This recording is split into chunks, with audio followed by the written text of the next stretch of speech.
welcome back. How you doing? How was your weekend? It's good to see you. Welcome back to the Combat Footage Show. I'm Ronnie. I'll be your host once again. But do me a favor, tap on the like button, drop a comment in the chat. I ask the same two things every time we go live, because it's awesome to see where you're coming from, and the like button's an easy way to support us. Got an interesting show for you tonight. Here we go.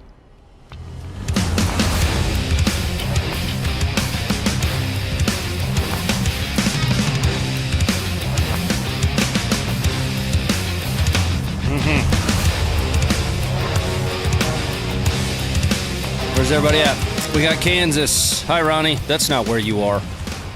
West Coast Canada, what's going on? Virginia. Hey, how you doing? Los Angeles, sorry. Tennessee Oblast. Welcome in from Tennessee Oblast. Hello from London. Mesa, Arizona, I think I see there. Illinois. Philippines, what's up? Middle Tennessee. Middle-ish Tennessee, I guess. It's good to see you. Lynchburg, Australia, everywhere, man. Everywhere. It's just, every night. Every night we're live. This just continues to amaze me. Right? Jabs, thanks for the $10. So for tonight's show, it's pretty, I said it's an interesting show. We're going to hear some interesting perspectives tonight. We're going to talk about tanks. We're going to get the first bit of feedback that we've seen yet on the Challenger 2, and we're going to get that feedback direct from a Ukrainian tanker. Have yet to see any real raw combat footage from the Challenger 2, but we will at least get some semblance of an understanding of, how Ukrainians feel they are faring with the Challenger 2. We've seen plenty of the Leopards, everything from, failed assaults early on in the counteroffensive in Zaporizhzhia to, reports of exactly how many of those, if the reports are to be believed, have been lost. We've seen plenty of the Leopards, everything from the 2A4 to the 2A6 Leopard 1s, but we have heard very little about the Challengers. Most likely, there are just less of them, quite honestly. I want to say there's 70 plus Leopard 2s, something along those lines. At this point, I'm no longer really tracking the total tank amount. Again, the focus for us, for me, is footage. So when we do have some Challenger 2 footage, we'll be pulling that up. We're going to see some updates from technically the Verbove area, Robotyne, in the south. We're going to get some footage from the south. But we're also going to have some footage from inside Russia with, some interesting things that are happening there. But before we get started, even though I've been running my mouth since we got started, I do want to remind everybody that there will be no Friday stream this week. I will be on a bit of travel for our team, along with Funker. He and I will be traveling to, do some pretty cool partnership work. And we're also going to be competing in a two-gun competition together. The Proving Grounds specifically. I can talk more about that over on the other stream. But it's important, that when I do have to step away from the stream, you guys know about it. I will try to be a little bit better about announcing it, even beyond just this stream. We'll announce it on Twitter. There's just so many places that people follow our stuff. It's difficult to reach everybody, and I'm still certain somebody's going to reach out to me. Without further ado, it's going to be a words are tough night. Let's head over to Deep State, because we're jumping right into the footage in Kherson, where we have a return of an old friend. Get there in just a second, though. Let's take a look at the map. So here we are in Kherson. I would say that from a top-down perspective across just about the entirety of the front line over the last 48 hours since we last talked, there hasn't been a whole lot of forward line changes. Here's Deep State's last change. There's minor changes near Verbove, but by and large, not a whole lot of movement. From a footage perspective, you had to weed through quite a bit of really undecipherable artillery footage to get to what we have tonight. The very first thing that we're going to see here is footage that takes place in Dachi.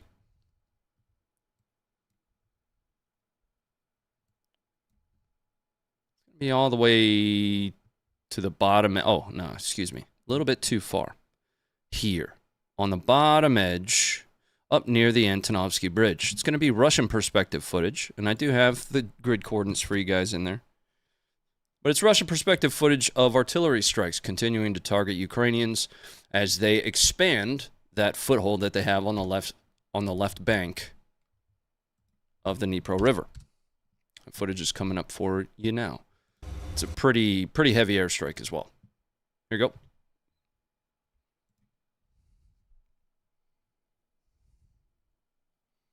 Again, this is a Russian airstrike targeting Ukrainian positions.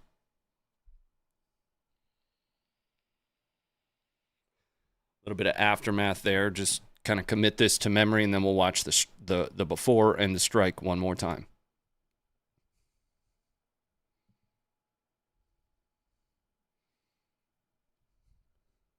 What was once is no more.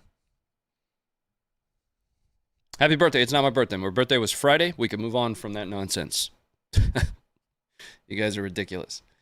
Let me check in on the super chat as we're just getting started here. But a whole bunch of folks are already jumping in with generosity, and we appreciate it. Kenneth, thank you for becoming a member. Welcome. C-Bar, thank you for the 10. Leo's slapped some ERA on it. We're going to see an interesting video on that. We're going to see an interesting back-to-back video, and we're going to talk about fallacies. Anyway, we'll get there when we get there. Dragons, thank you for the $2. And Hannibal, thank you for becoming a member. Welcome in, guys. Now, somewhere down in Kherson, I don't know exactly where this takes place, but the Bayraktar has returned. Now, this footage specifically doesn't have a great geolocation, and it would be impossible to geolocate this footage, in my opinion. But according to the original sources, the location for this is the northwest Black Sea. What you have here is a Russian boat. I don't know, it's a boat. I don't think it's a ship. It's a boat. You got a Russian boat. Seems to be offloading some supplies here. For now.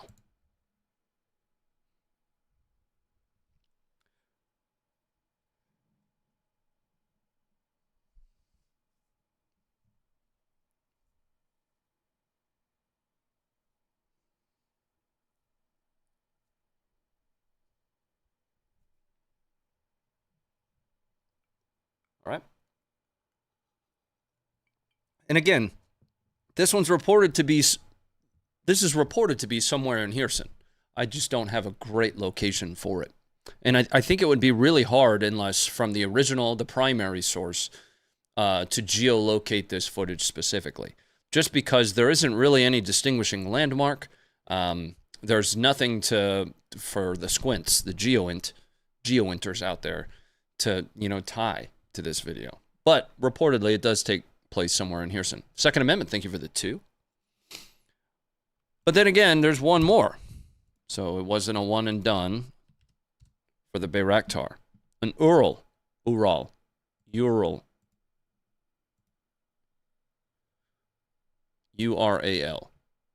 was struck by Bayraktar as well.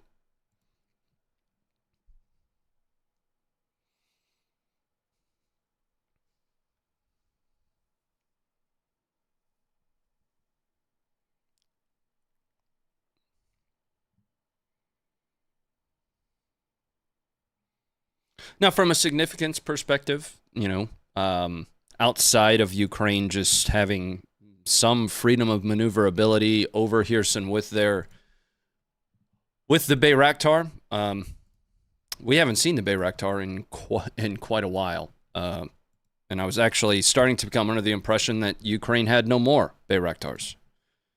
But that is very recent footage published within the last 48. We're going to shift on our map already, though.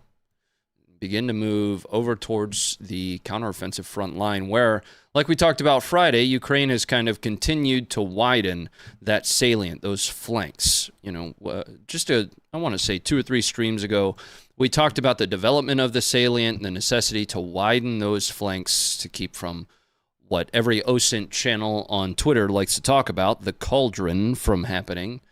One more OSINTer says the word cauldron.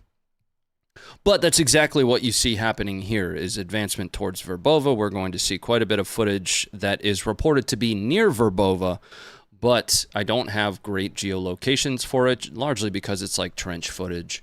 Isn't a whole lot to geolocate. I want to say we'll see a little bit of historical, some archive footage that's just getting released from north of Robotyne here. It is going to be footage of M2A2 Bradleys as they are assaulting towards Robotyne. And that's actually what we're leading off with here. This first bit of footage from the Robotyne area are M2A2 Bradleys from June as they were making their way into, or towards, at least, the village.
So something that's important to note here, as somebody who was issued in really crappy night vision, I was issued PVS 7s.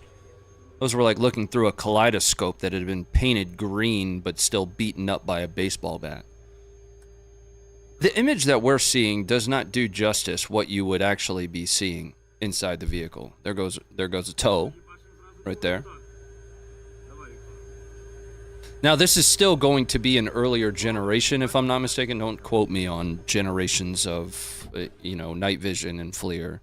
But it's still going to be an earlier generation than what you'll have in the most current U.S. stock. It's another toe that went there. The toe, wire-guided missile mounted to the top of the turret. Not really clear if it, what it was targeting there.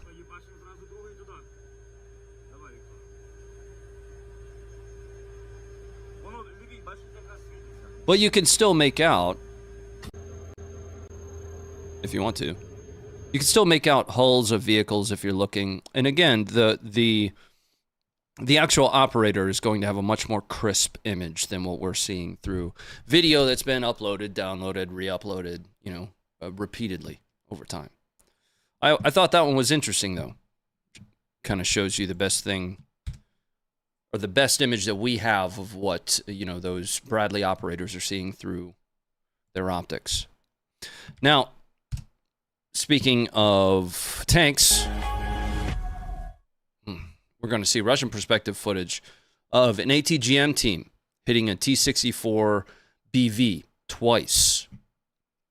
This is a Ukrainian tank somewhere near Robotyne. That's going to take 2 ATGMs, anti-tank guided missiles. So that first one.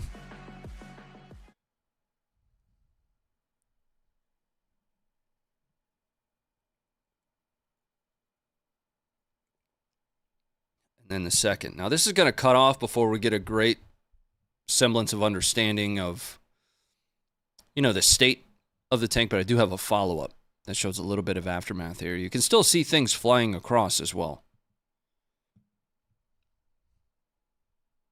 If you blinked, you would have missed it.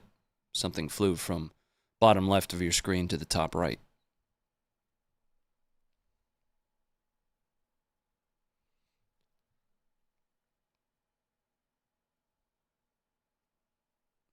And I've got another one here of a little bit more of the aftermath of those two ATGMs. It's coming up for you now.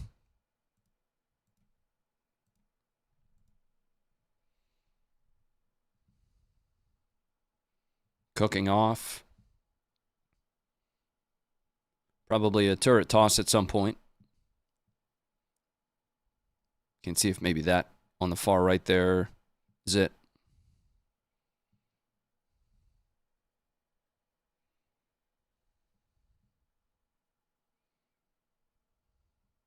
Now, I don't know if between these two videos, the crew dismounted or jumped out, but between those two ATGM strikes, that tank is not going to work anymore.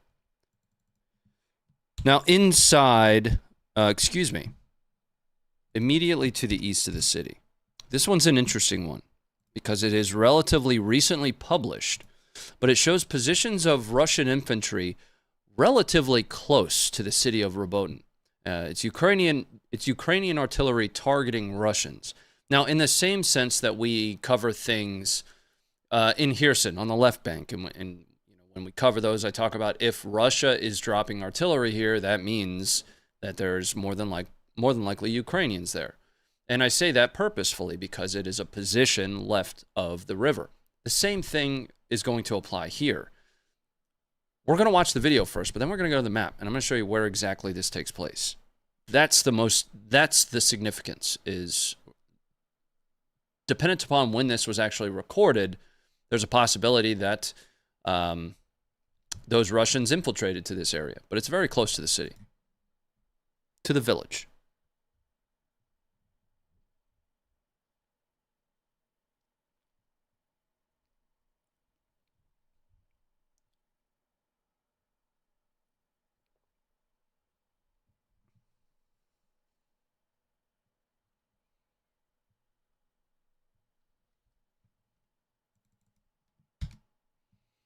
Now, let's talk about locations on that. First, I want to show you guys the general deep state map, which shows the forward line of control. It's not necessarily a forward line of troops. Even I have kind of called this the flot before. In a macro perspective, yes, it's the flot. But when you start to get into a micro presentation of this, it's more areas of control. Again, there isn't a line of dudes holding hands on either of these. These are control areas. Now, the footage we just watched takes place like right here-ish, somewheres abouts. Let's head to Google Earth with the exact coordinates of that. Take a look.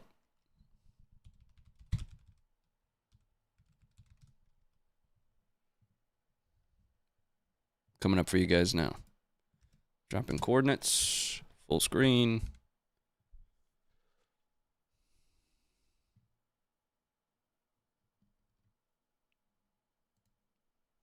Now, again, possibly what we're looking at here is just something that was published within the last 48 hours or so. There were a few reports that indicated that in some fashion, Russians had, in a recon capacity, kind of infiltrated their way into that Ukrainian control area to that location. But from a control perspective, the same thing applies when you're talking about Verbove and Ukrainian infantry making their way beyond the Surovikin line over here. Control is what matters. So although this video was taken here, we don't have a great understanding of when it was filmed. We do know that it was published within the last 48 to 72. I might have missed it for Friday's stream. The location is the significance. All right. Now, near Novopropokivka. Didn't nail that one. We've got some footage here. This is going to be not safe for work. Yeah. Yep. So, what you're about to see here is thermals. Very, very close range ambush on from the Ukrainian 8th. Specifically the Ukrainian 8th SSO Regiment. That's the best that I put down in my notes. On what appears to just be a buddy team for Russia, but it takes place very close. War happens in this video, so discretion is advised. This is reported to take place near Novo.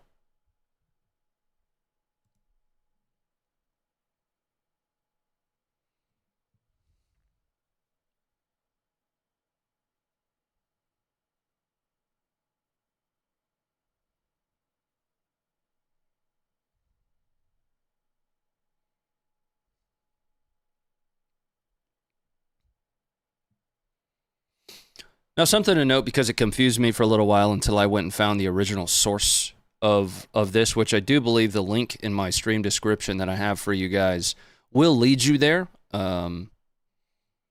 This circle is like a logo, not necessarily a part of the optic. At first, I was wondering to myself, what's going on with your optic here, boss? But it's a logo, just so you understand what's going on there.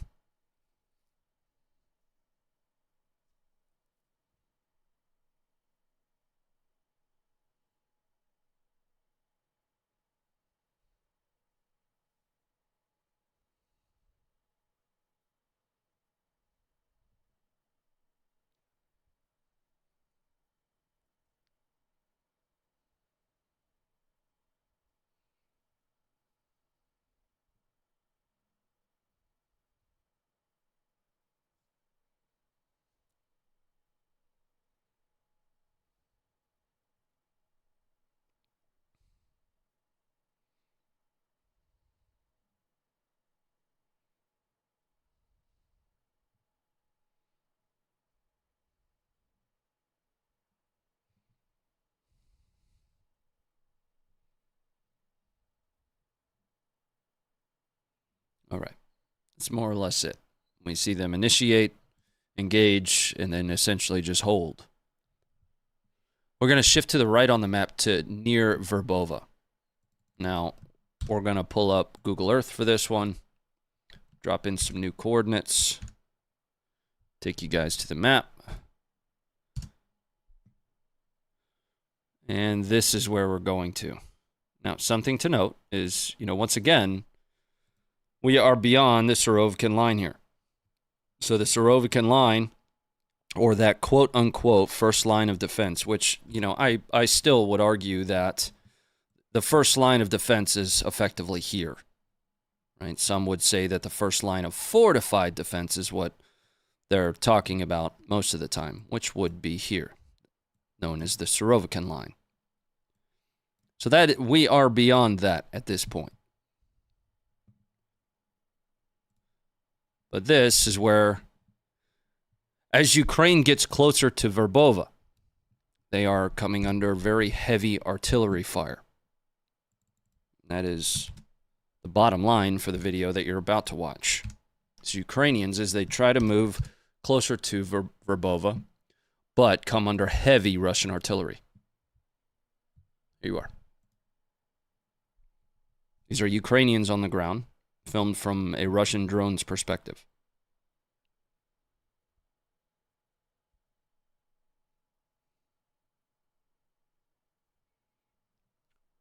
Note those trench lines there.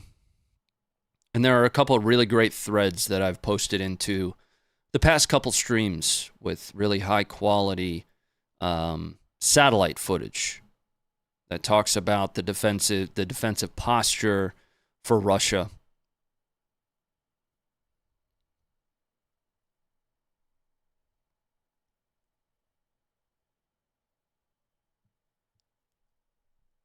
No, Ron, you need to check those white lines and understand what they are. What are you talking about? Let's go back to the map. Here we go. Here we go. These white lines are known Russian fortifications. That's what they are. It's the simplest way of explaining it. Right?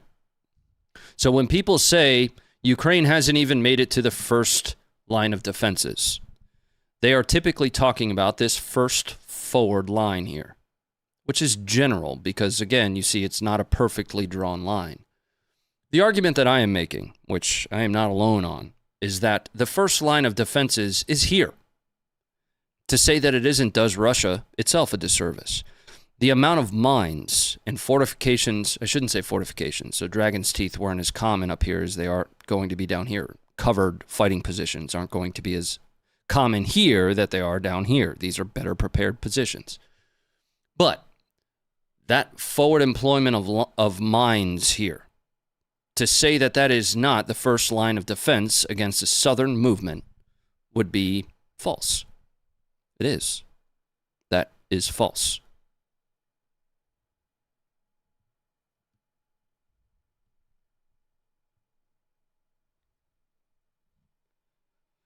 Now, some use the term like zero line to, kind of describe the forward, the far forward edges of the line of troops.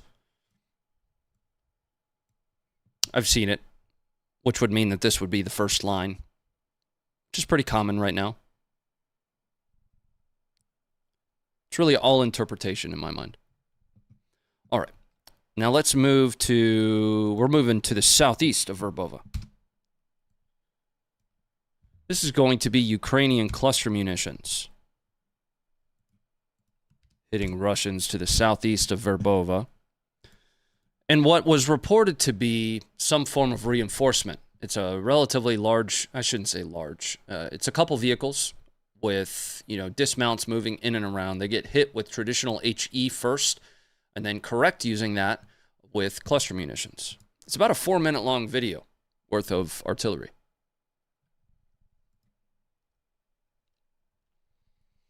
Checking in on the support, and thank you guys again very much for it. Addicted to Pain, thank you for the $2. Love what you do. Thanks for keeping it all real. Do my best too, man. Appreciate you being here. Brian, thank you for becoming a member. Tinker Tricks, thanks for hitting the member button as well. Formidable Prank, thank you for the 5. Hey, Ronnie, is YouTube making you do the map location stuff nowadays in order to share the footage? Is that, quote, context a loophole for sharing not safe for work stuff? All of it is. One of the reasons that you don't see us doing a whole lot of raw footage on the YouTube anymore. I've got like 5 videos that I've uploaded in just the last couple days, all of which got slapped by YouTube. YouTube has a new rule, and there are still plenty of channels who just disregard it, that essentially says you're not supposed to share raw combat footage without context. So going all the way back to the initial inception of that rule is the birth of this stream. Me being here talking to you instead of just showing you, footage after footage is our attempt to provide context. Now, we take things a step further by continuing to show the not safe for work footage, just simply because, that's a part of what we do, and we feel like it's a part of our mission to do that. We luckily have the fallback of our own app and our own website. Not a lot of channels do. So when those channels kind of refuse to show the not safe for work stuff, refuse to show the darker realities of war, it's because their YouTube channel might be their profession. That might be, how they keep a roof over their head. And I don't personally hold that against them. We just choose to take the additional risk of showing what we do. Does that make sense? Cecil, thanks for the 15 months.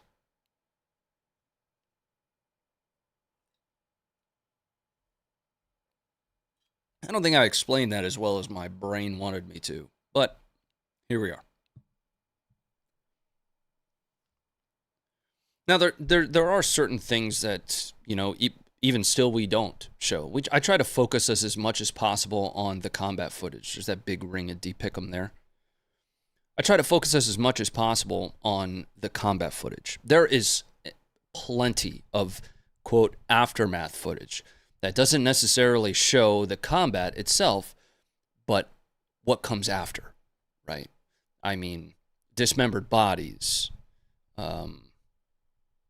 the really, really nasty stuff, which ultimately is a reality of war, but we are a combat footage channel, right?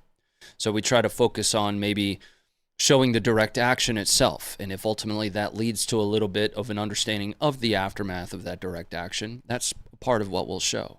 We're not here to be a gore channel, and our website is not here to be a gore website.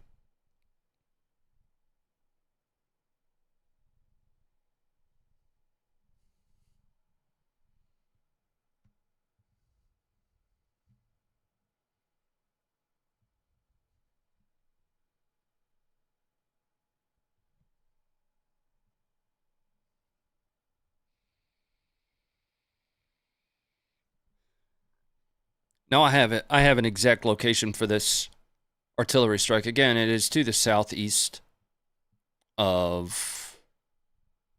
Actually, it's directly south of Verbove, which would be southeast of Robotyne. Robotyne.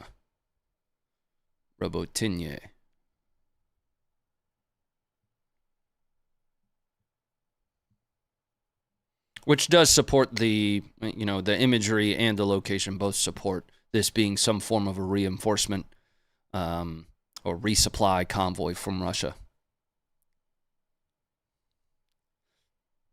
Talk to Yuri, he's doing big things. Oh yeah. Yep, we are tracking. We are tracking Yuri, his location, and there's a possibility that we might link up at some point.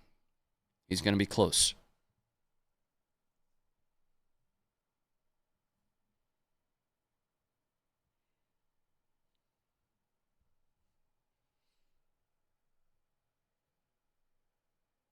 All right.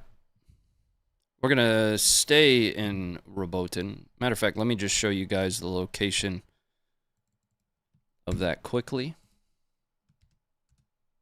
Just to put things into perspective. Stop spinning. So, this is the location of that convoy that was getting hit there. So you see its proximity to Verbove. From a distance perspective, what is that? About 3 kilometers to the south, I guess. I lost my point. 2 to 3 kilometers to the south. And then both of their proximities to Robotyne. All right.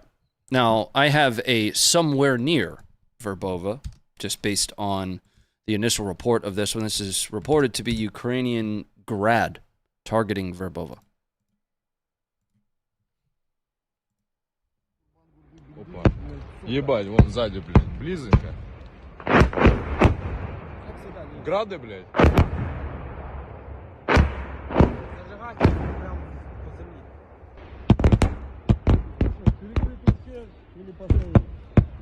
Или съебываю. Пошли потихонечку. Verbove хуя. Давайте, сука, контрабандеры. Any Warhammer fans in the chat?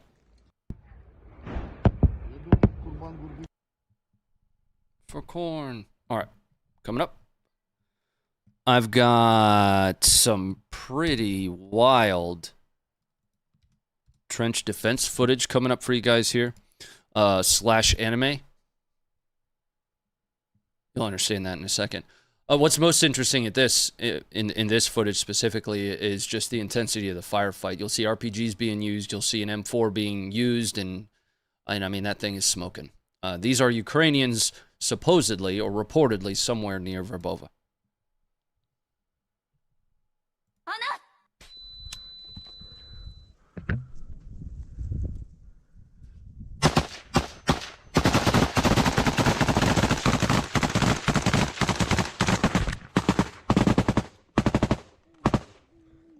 Сова, живой? Да.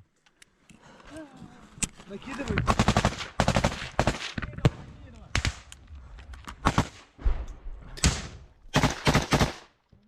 If I'm not mistaken, there might need to be a discretion advised on this one based on the very end of this footage. Just something to keep in mind. Discretion advised here.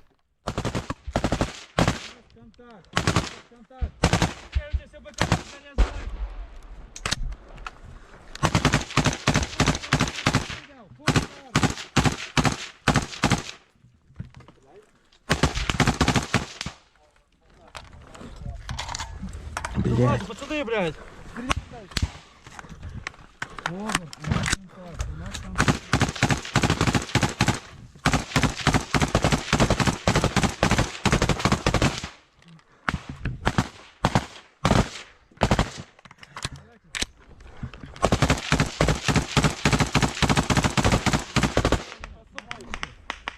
Близко к нам, 50 метров. Сова, РПГ! Чуть-чуть простреливайте.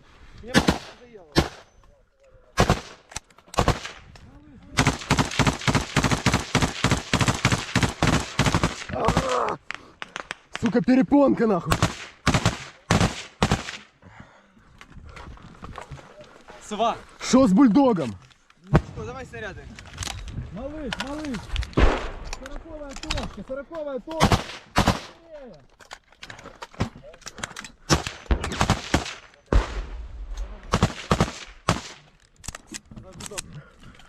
Блять.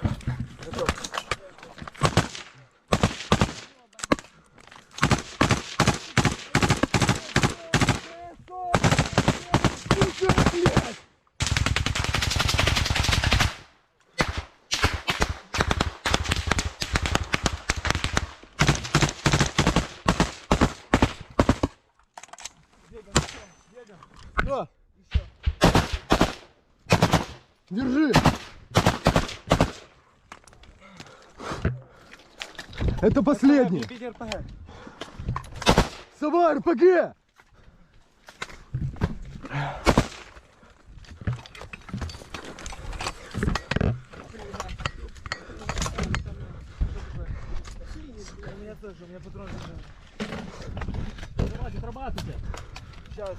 Блять, он заел.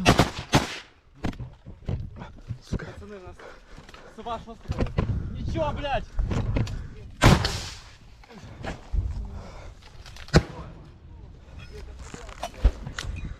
Так больше не стреляй, высунься, если что. Сейчас. Ищите гондоны. Где форвард ёбаный?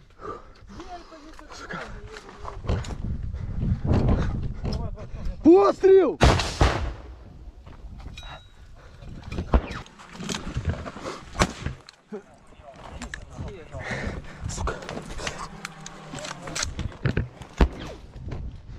Гранат! Подожди, я подойду ближе. Давай. Граната!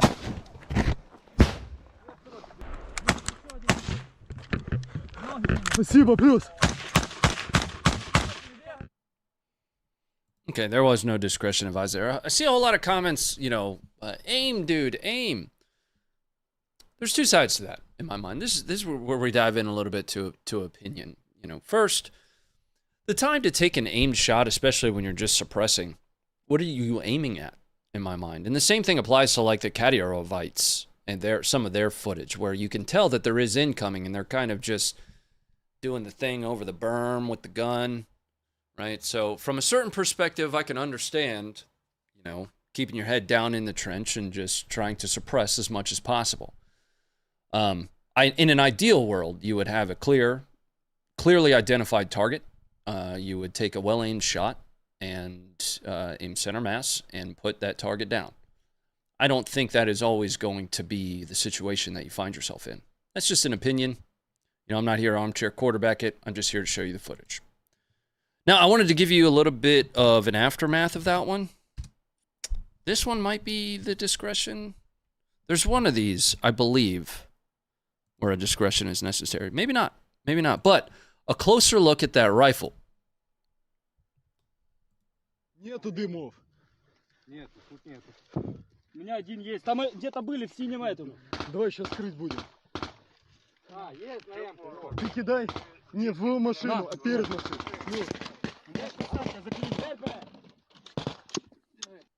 Нету дымов. That thing's toasty.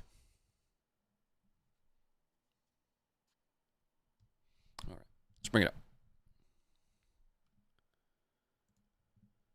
All right, so we're staying near Verbove for now, and I have another somewhere near Verbove on this one. Normally I'd put this in the general Ukraine section. It just made more sense to include it here with the caveat that I don't have a geolocation for it. This one specifically is artillery and FPV drones from the 78th Special Purpose Regiment targeting Russian forces somewhere along the Verbove Novo front, right? That's the best that I can do from a location perspective. But this is Ukrainian targeting Russian. Ow.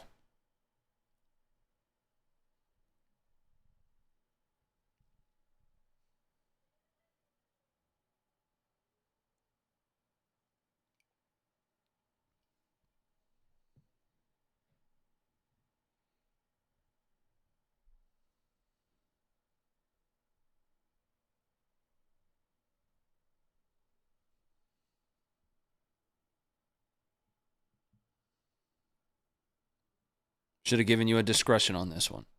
Sorry about that. So the artillery is what hit initially, and then there was a drone that came in afterwards.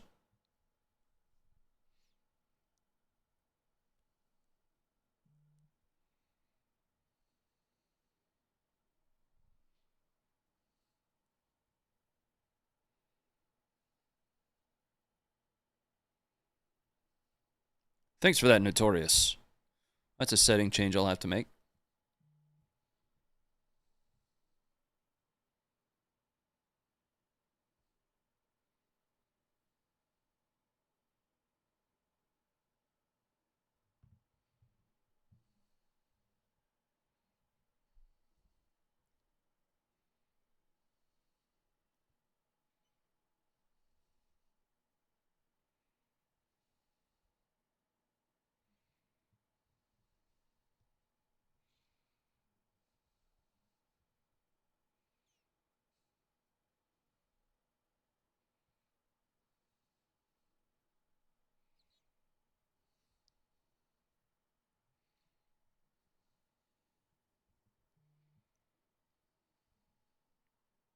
All right. We're going to shift on the map here a little bit. Sliding towards Pavlivka. I want to say is near Volodar. Wrong, Pavlivka. Shift to the right here.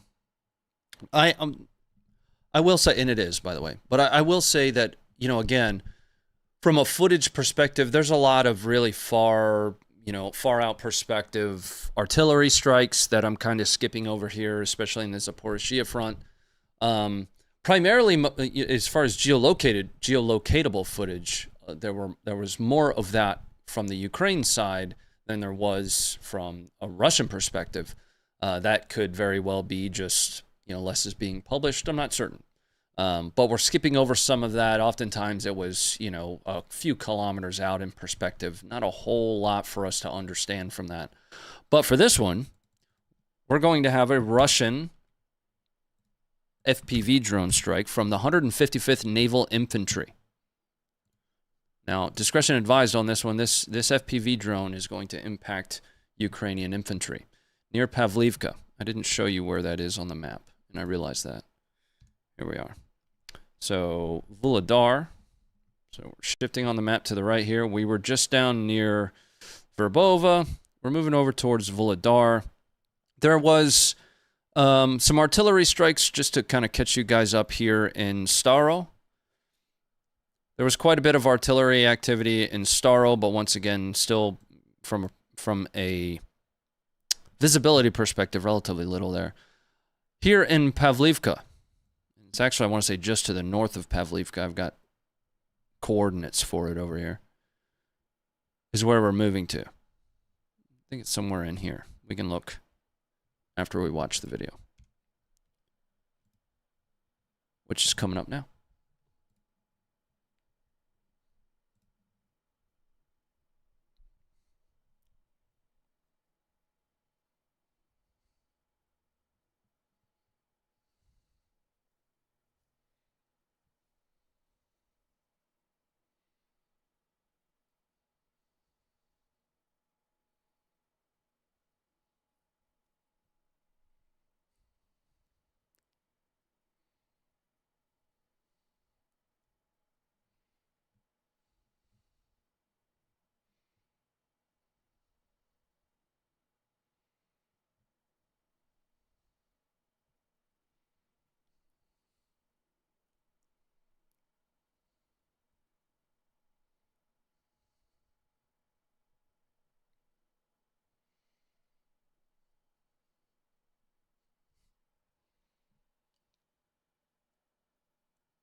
All right, coming up.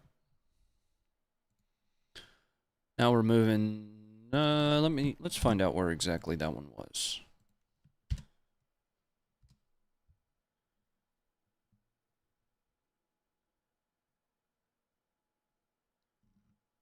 I recorded, no, okay, we're right. Here we go.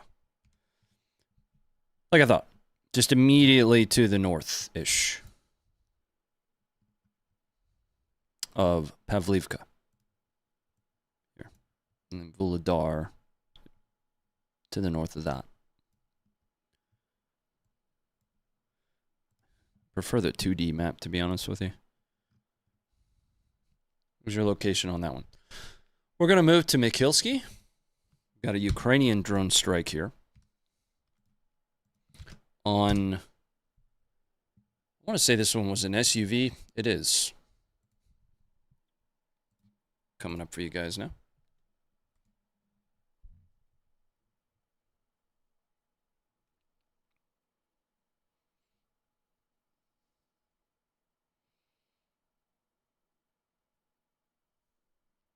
Better drop a gear.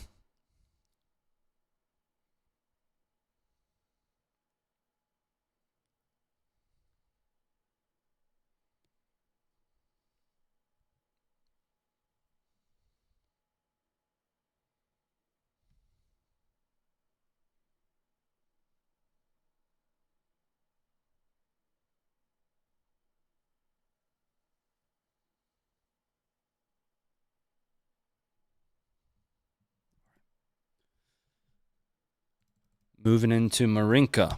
Trying to hustle to get into Klashivka, which is coming up next. That's where the next bit of bulk for the footage that I have is going to be. Now, in Marinka here, this is technically reported footage of a Russian tank firing in Marinka. But, you know, it's another opportunity to give you some additional contextual information as well, specifically what Marinka looks like.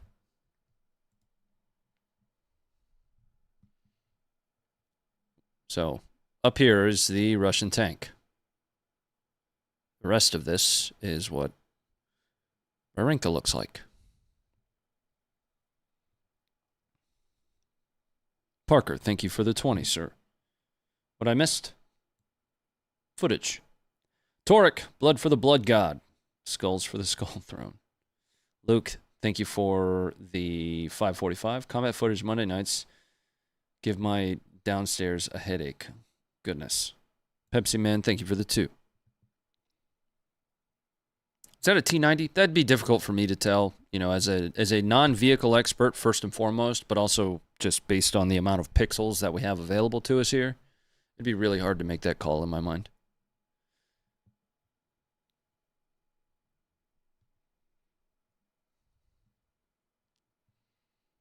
Something that's interesting to me. Look at the trees. Look at these trees. All these twigs sticking out of the ground are trees.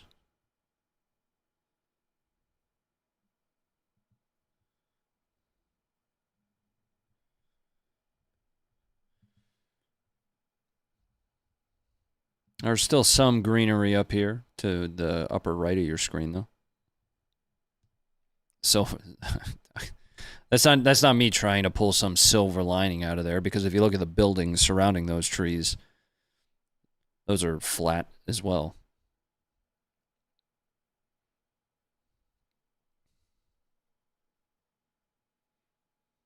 Sly, thank you for gifting 5 memberships.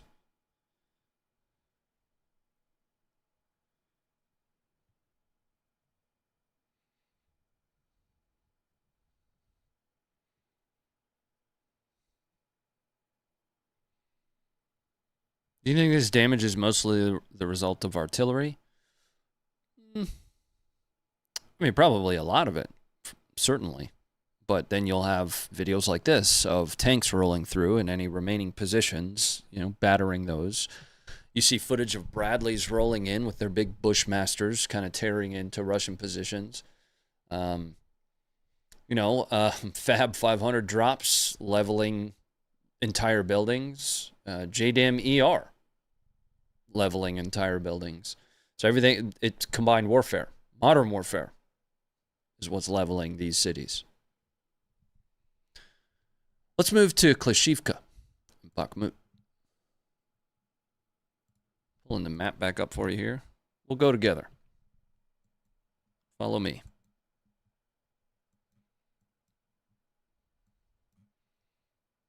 It's interesting to see other areas of the front and their prepared fortifications.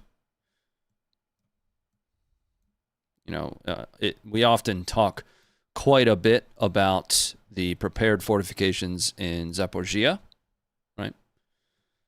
But then you also see those, you know, here in along the Bakhmut axis, if you will. All right.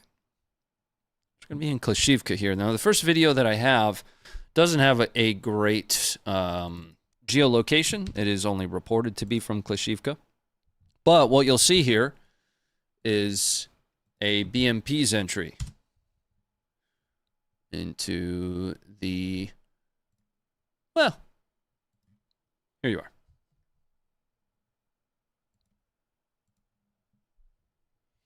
This is likely an abandoned vehicle. Look at the track here.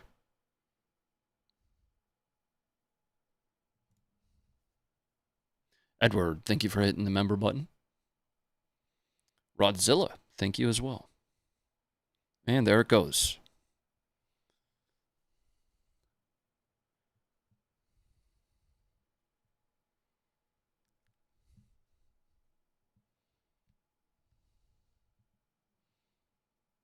Some ammunition cook-off there.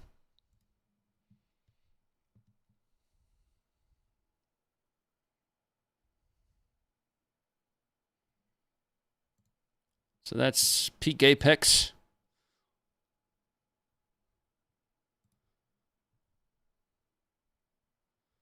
Bradley turret? It's not a Bradley. This is a BMP-3.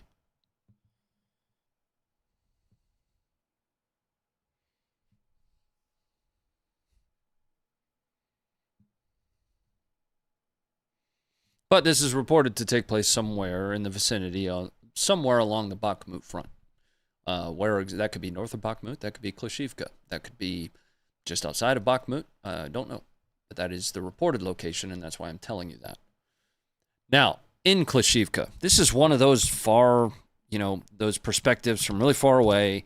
The significance of it is the strike type. So in Klishivka itself, hammering Ukrainian positions is TAS-1A, thermobarics. These are from Russia. Thermobaric strikes hitting hitting Ukrainian positions inside of Klishivka.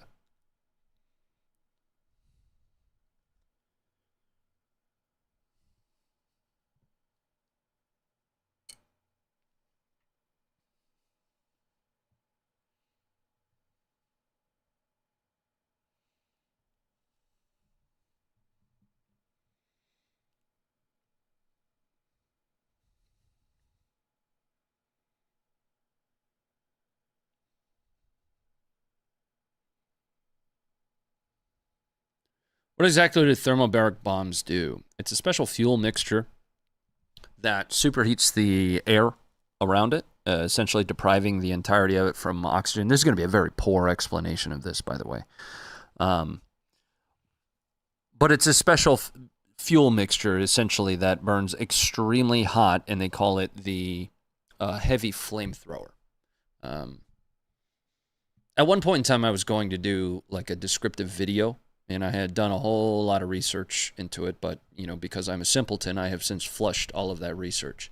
Just understand that those explosions and being inside of those, or in most cases just anywhere near them, it's going to be extremely, extremely hot. Like melting metal hot. Rough stuff, man. Scary stuff. Now, in Klishivka, we've got some helmet camera footage here. And again, I'm doing a very, very poor and uneloquent job of describing thermobarics there. You know, a swift Google search would probably do you better than that. Extremely hot. No good. Stay away. Here we have Ukrainian helmet cam assaulting in the gray area, so if you look on the UA control map or on Deep State, that gray area in between the two control areas, this is a Ukrainian team moving into that contested control area, moving from one set of buildings to another set of buildings, and I can show you exactly where that is on the map after the footage.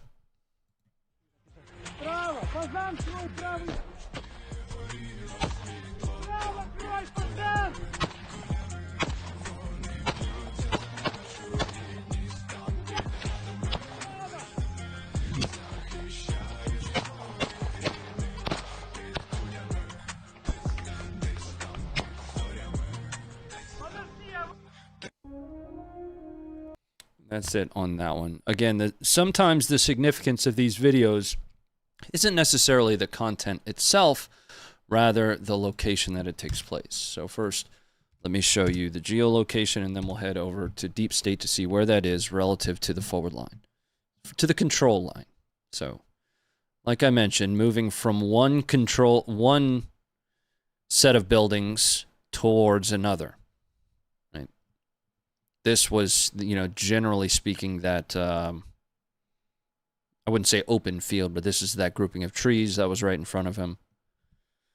Now let's head to Deep State.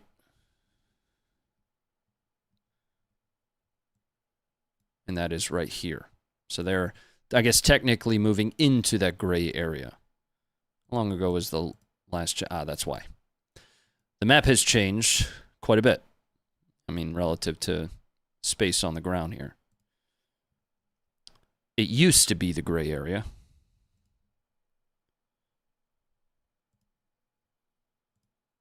.500-meter difference in control there. Okay. We've got some more helmet and drone footage. This one's interesting, right? So with the proliferation of drones, drone footage, drone usage as not just an attack platform, but also as forward observation platform, situational awareness platform, we're able to now piece together battles really better than ever before, right? We would historically have plenty of documentation of firsthand accounts. But now, not only can we see the helmet camera footage, which has persisted for a very long time, where we are marrying that with drone footage to accompany it. So we see this first-person perspective, and then we see this macro perspective of the fight itself. From a context, once again, I'm going to use the word perspective. The amount of context that we get in footage from this war is just so much more than historically. Gonna keep the Mortal Kombat music off.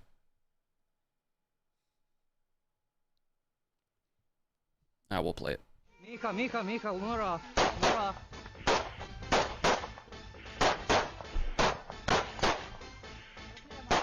Like this.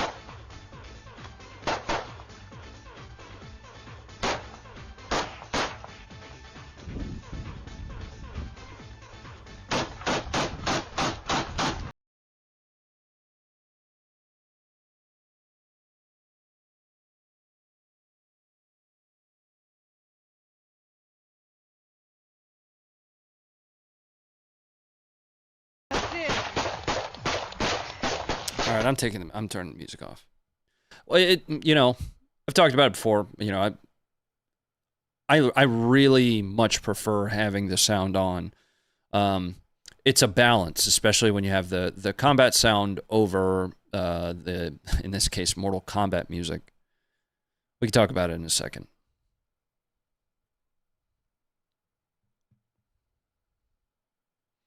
But this is what I mean by that macro and then first-person type perspective, a macro and then micro perspective of battle, is that drone just showed you what these guys, from an adversary perspective, are focused on at the moment, which are a couple Russians in the, right where he just threw that grenade.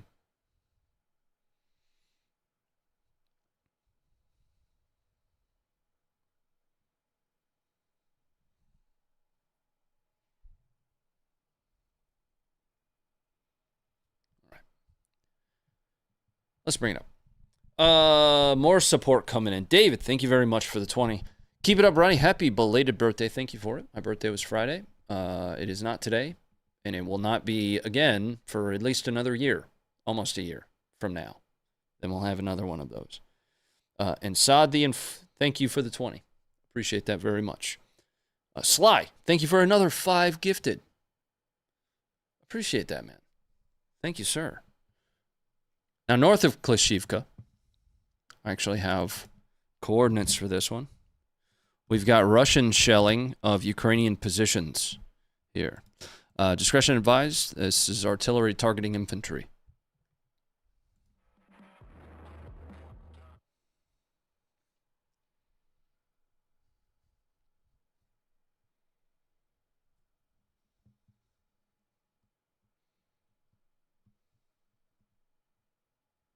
Sorry, bro, you missed my sub. Did I? Was that Heva? Heavy? H-E-V-E. I did. I just scrolled up. Sorry about that, man. Thanks for hitting the member button, dude.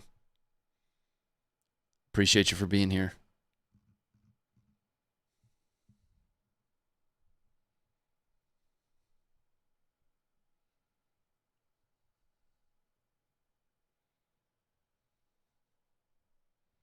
Yes, it was, CB.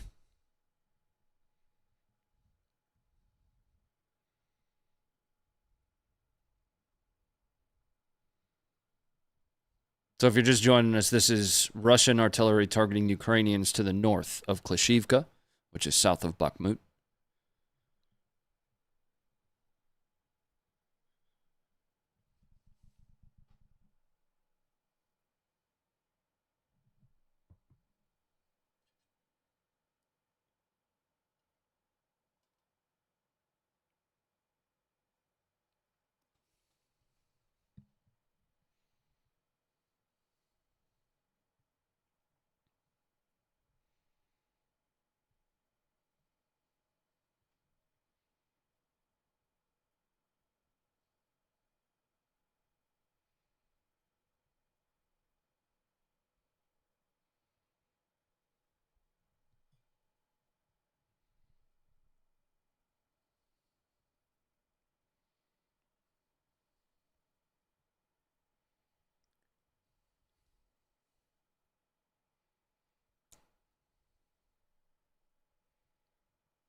Bringing it up.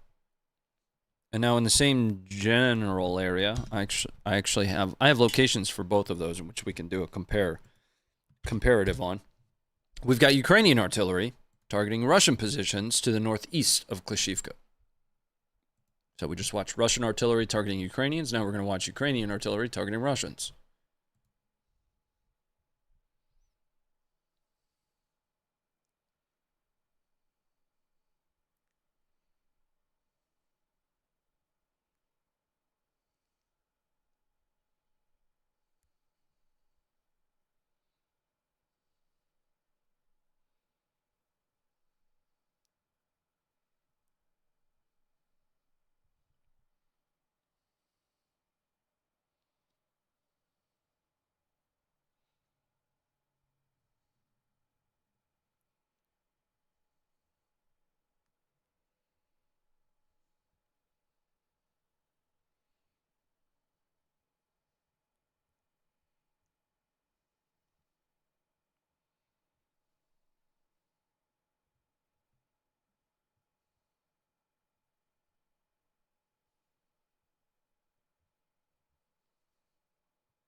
See what the sound is. This one. Nah.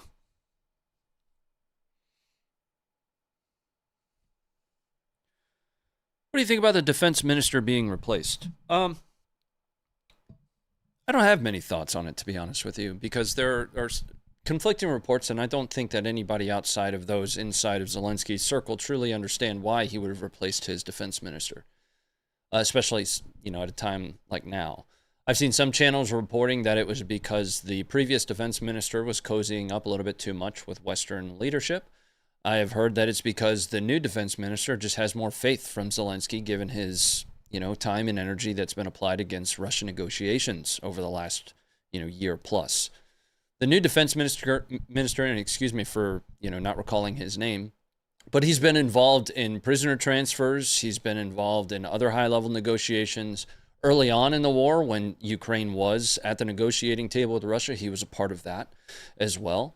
I think by and large, and generally speaking, Zelensky has just lost faith for whatever reason in his previous, and the new was already postured and involved enough in Zelensky's circle to take on the new role. I don't know enough about either of them. I'm not, you know, and I don't consider myself to be very well-versed or an expert in a lot of the politics or even geopolitics surrounding the war. You know, the focus for me has always been more from an on-ground perspective. What's taking place on ground?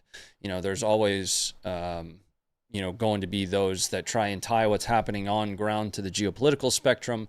And I think that there's only so far that you can do that.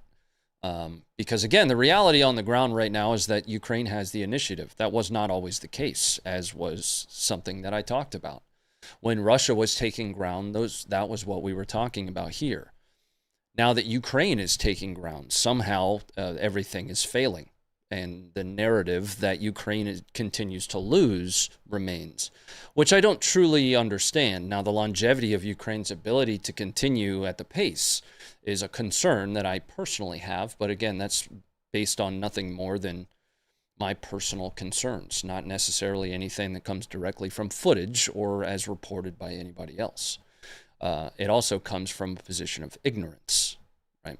I don't know any better than you do what Ukraine's total manpower is. I don't know any better than you do what Ukraine's total losses are.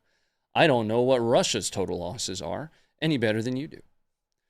All I know is that Ukraine's counteroffensive continues to take ground at a slower pace than was publicly expected, and if reports from Ukraine are to be believed, it is also a slower pace than many officials in the West expected. Ukraine appears to be content with moving and continuing at the current pace, but if it is failing further south. If Russia once again gains the initiative and begins taking ground back, that's what we'll be talking about. But as it stands right now, Ukraine is taking ground. They've taken 580 plus kilometers squared since the counteroffensive began. Anyway, moving on. We're moving into the general Ukraine section, which I don't have geolocations for this stuff, but this is the video that I talked about when we opened the stream. We're going to get some feedback here on the Challenger 2. But that feedback is going to come directly from a Ukrainian tank commander. If I understand correctly, he's a tank commander. It's about a 3-minute watch, but I think it's worth it to watch it all because he provides a little bit of insight. Now, I would label this as a finished production that comes directly from the Ukraine Ministry of Defense. That's literally the Twitter page that we're taking it from. So, here it is.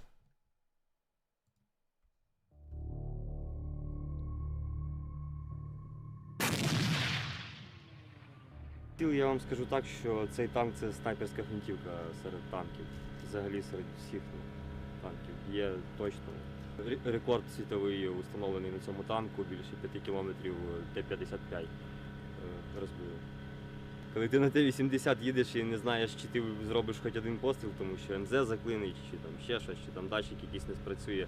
І ти просто такий, чи залякаєш підів звуком двигуна, то це чуть-чуть не ті почуття. Його перевага в тому, що він далекобійний, він дуже точний, то це машина, яка має виїжджати на далеку відстань і працювати тільки по техніці. Тут, тобто, немає таких у наших танках, що вони предназначені для піхоти, що є осколочно-фугасний там з розрядом осколків, що піхота вся в ужасі. Тут ні, ці танки робились на протидію совєтам і просто техніку, знищувати техніку. Для живої сили є жива сила і артилерія.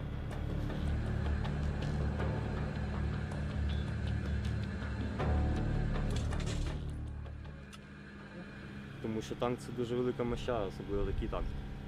Якщо це взяти один танк, дуже багато чого коштує, особливо якщо взяти наші умови, коли піхота бачить, що ти їдеш на танчику, вона там патронів не буде, вона довольна вибіжить з окопа і піде ззаду за тобою, просто добивати їх ногами. А такі танки, то це взагалі, хто не йде, хто не бачить, всі вау. Що це таке? Нічого собі. Я їздив на Т-64, на Т-72 і на Т-80. На Т-80 воював. До одної попитки тільки попаде по тобі і все. Те шансів багато немає. Відразу БК спрацьовує і ти летиш на повітря, збирають десь по полях. А на цьому танчику, скажімо так, БК розположено так, що може витримати декілька попадань, якщо навіть проб'є, то не факт, що попаде в БК і воно не здетонує. Тут все для людей, все для людей. Що в нас танчику щось ти поки зробиш, то це дійсно до болта поки добратися, це в тебе півдня уйде. Якийсь ключ перепилять, зварить, підтисати, щоб туди долізти, по-другому ніяк. Тут зроблено для людей. Ще декілька рот нам в Україну, то було б доволі таки непогано. Я думаю, що їхні танки боялись би виїжджати. Дуже боялись би. Працювали максимум закритих би там на відстані 7-8 кілометрів навісом і то не завжди. Щоб була дуже хороша розвідка і набить багато підерських мішок. Щоб все було чітко, щоб де міни, тобто де підерська мішка виїхав, клоц. Тобто цим танчиком можна так дійсно працювати. Просто, скажімо так, блуждаючий танчик і він буде робити нічого собі. Тобто один, звісно, ні, тому що одним не можна, два і в парі. Якщо його правильно використовувати, це буде просто, не знаю, смерть для них і ужас. Все. All right, let's bring it back up. I thought that when, like I mentioned earlier in the earlier in the stream, I thought that one was interesting because, again, we haven't seen a whole lot of footage of the Challenger 2s. If I'm not mistaken, please somebody correct me on this, the Challenger 2s are aligned against the 82nd, which is pushing along the Verbove, Robotyne, Novo front. Now, they previously weren't. They've been aligned against that effort. I want to say some have called them reserves. I can't be 100% certain on where exactly they fell in the organizational structure, but I believe that the Challengers are aligned against the 82nd. And this is really the first kind of feedback that I've seen, and I know we have a lot of folks that are interested in tanks. I like tanks, always like tanks, and I thought that was some pretty cool feedback to see. Next, we're still on tanks. We're gonna jump to helicopters here in a second. Spinny things. But we're still on tanks. So for right now, let's talk about the Leopard. Let's talk about this, set of Leopards from the 33rd with all of its Contact 1 blocks, or Contact 5. I don't know the difference between Contact 1 and Contact 5. Just understand that this is explosive reactive armor that they've, applied to the sides of it.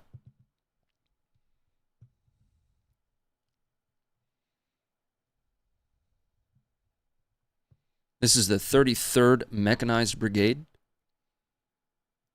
lining up all of their Leopards here. Now, this video was published, and then immediately following that, the internet lit up with this video. As some sort of what will be known as a fallacy that none of it mattered. Let's talk about this for a second. So, this is a Leopard that has Contact ERA installed and has been destroyed, at least to this point. Now, I don't know. I'm not a mech guy. I'm not, an idiot Mike, which would be a driver, to do recovery. I don't know. It doesn't look like this thing's recoverable to me. That being said, this is one tank, right? So this one tank that, was taken out of action is not necessarily indicative of any larger trend. You see that happen a lot, and it's something of a fallacy. One video or one example of something being indicative of a larger trend. It doesn't look like it was hit near any of those ERA blocks. Again, I don't think this personally is going to be recoverable, but that comes from a position of ignorance. But this is also not in any way indicative of anything larger. Just like the individual videos of the early counteroffensive were not necessarily indicative of a failure or success in and of themselves. If reports are to be believed, Ukraine has lost a total of 5 of 70 plus of their Leopards. And that might only be Leopard 2s. I'm not sure if that includes Leopard 1s. Not 100% certain there. Again, I'm the footage guy. I collate the footage and show you the footage. In the process of doing that, I come to my own conclusions on things. I just thought that those were interesting videos. We published the one on the Funker Twitter, and then this one was the first reply. Let's bring it up. This one's interesting. So we're in that general Ukraine section. I don't have a great location for all of this stuff, like I said.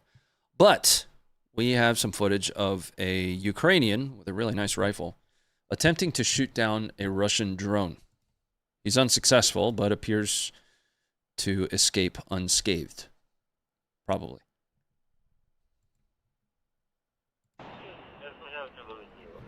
Once I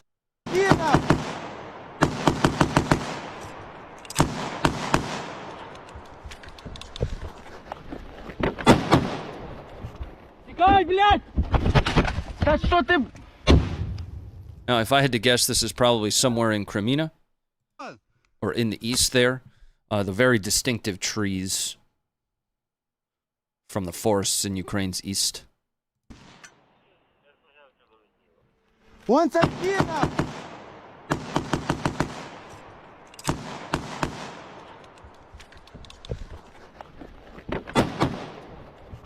Тикай, блядь! Да что ты... All right. Bringing it up. Support coming in. Joshua, thank you for the 5. Happy birthday, Ronnie. P.S.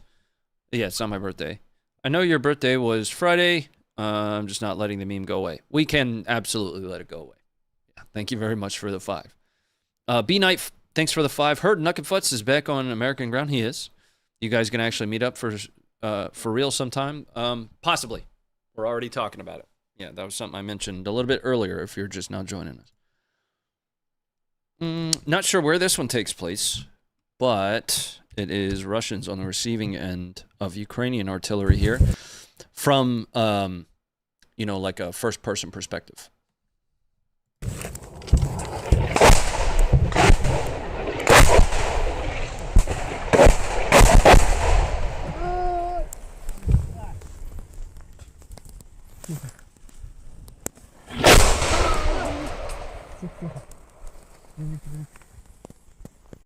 Так, вот еще попадание.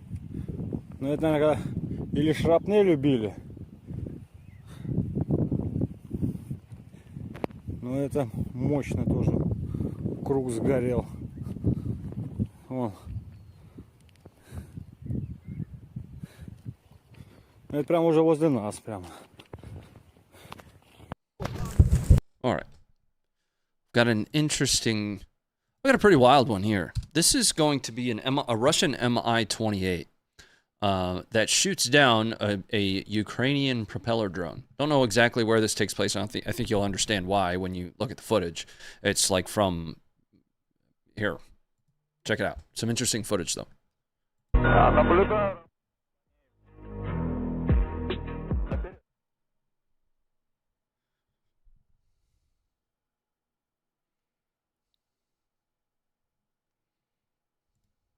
See if no, that's the best quality I have for it.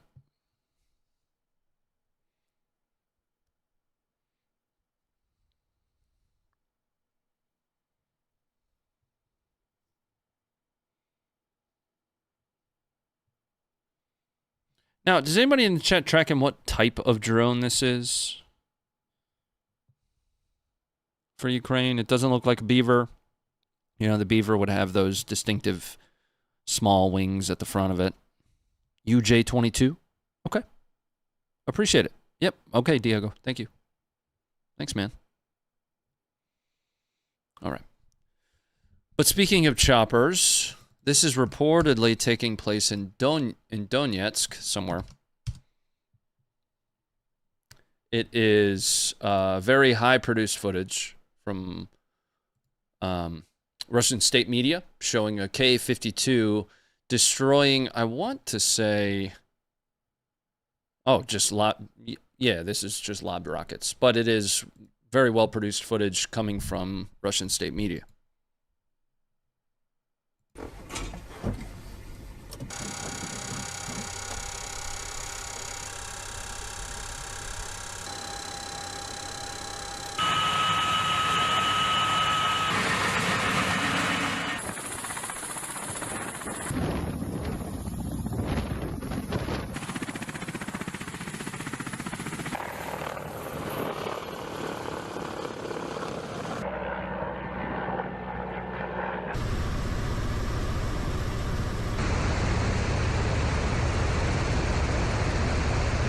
Приготовиться маневр.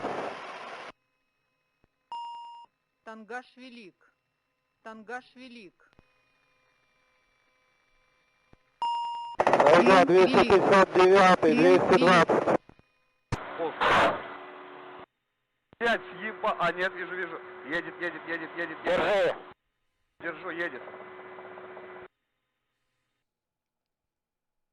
Look like the Cinemax screen. Держу. Держи. Попадание есть, отход.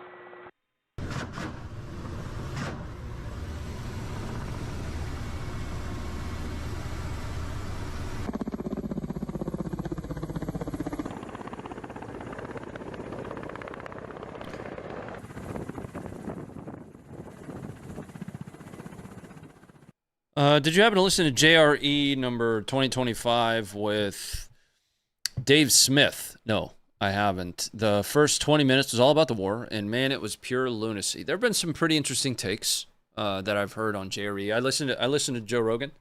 There have been some interesting takes, to say the least. But no, I haven't watched or listened to that one specifically. Now, this next one actually comes from inside of Russia. All right, so that's all the inside of Ukraine footage that I have.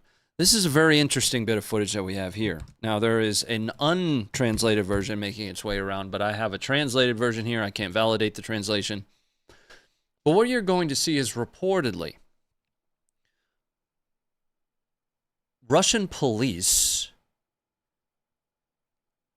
attempting to stop the illegal extraction of jade from an area in Russia that has been hit pretty hard from a casualties perspective, from an ethnic perspective, by the war in Ukraine. You're going to hear these, jade miners, if that is, certainly what's happening here, mention Ukraine specifically in this footage. Discretion's advised here. Somebody gets shot at the end of this, and there's going to be a very, very interesting part of this video that's going to explain some of it. But we'll talk about that when we get there.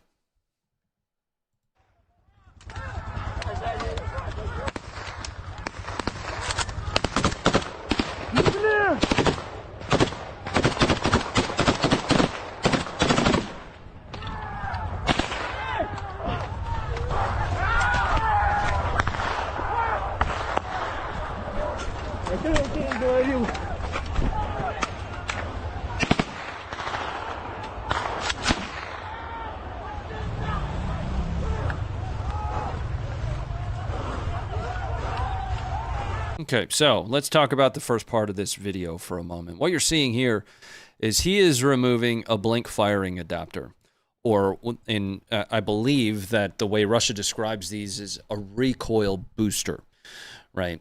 It essentially allows the weapon system to cycle when you're using a lesser charge than you would have in a full power cartridge, like live ammunition. So what this does is it provides additional gases to cycle the operating system. So he's removing that right now, meaning that all of the rounds that you saw there, the first time I watched this, it blew my mind. I thought he was putting rounds into the back of his friends there. Those were all blanks. but he's taking his blank firing adapter off right now.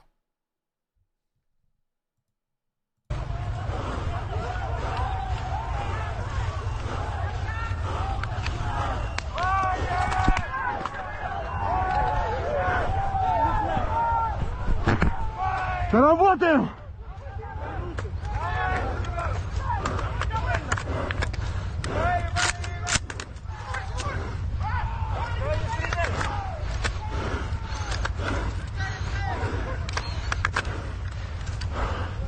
Это полиция!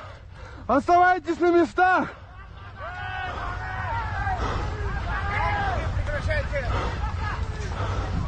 Все остаемся на местах! Остаемся на местах! Слазим с коней! Все, прекращаем, оружие убираем! Все! Оружие убираем! Все легли на землю! Я буду стрелять! So let me pause here for a second just to help you, just to kind of bring things more into perspective. So this takes place in Buryatia. I don't know if I'm pronouncing that correctly, but just understand that this is a very, very poor region of Russia with a lineage. It's very far into the east, southeast of Russia, very close to areas and lineage that would include the Mongols. But it is an extremely poor region where a contract in the military would be a godsend. So the incentive for these very low income or poor people would be very high. Now, this starts to kind of touch on some of the other reports that gets into more the geopolitical aspect of the war, on Russia targeting ethnic minorities for conscription specific to the war in Ukraine. But that gives you a little bit more context in understanding the jade extraction and the illegal jade extraction that Russia is trying to combat here. Things are about to go south. Discretion advised. I probably did a poor job explaining that. You know, this isn't really my area of expertise. I will always let you guys know that. Буду стрелять! На Украине бы стрелял, чтобы что ли тут граждан... Все легли! Все легли! В противном случае я открою огонь на поражение! Все легли! На Украину езжай, там постреляй! Все легли, все легли быстро! Гражданских, бля, ёбаный! Полиции! Все легли на землю!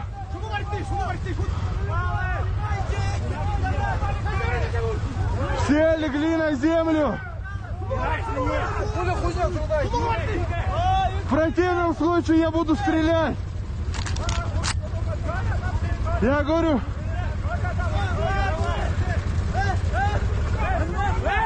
Тихо! Только попробуй! Отойди! Я буду стрелять! And he just shot that guy for touching his four-wheeler. Yeah, it went south real quick. But I found that one to be an interesting video to show you guys from inside of Russia. Hanging out in the chat here for a minute, because that's all the footage that I have, except for one last one we're going to pull from the history books on the very last one. But first, I need to jump on the support that's coming in. And thank you very much once again for it. Bill, thank you very much for the 5. Appreciate that, sir.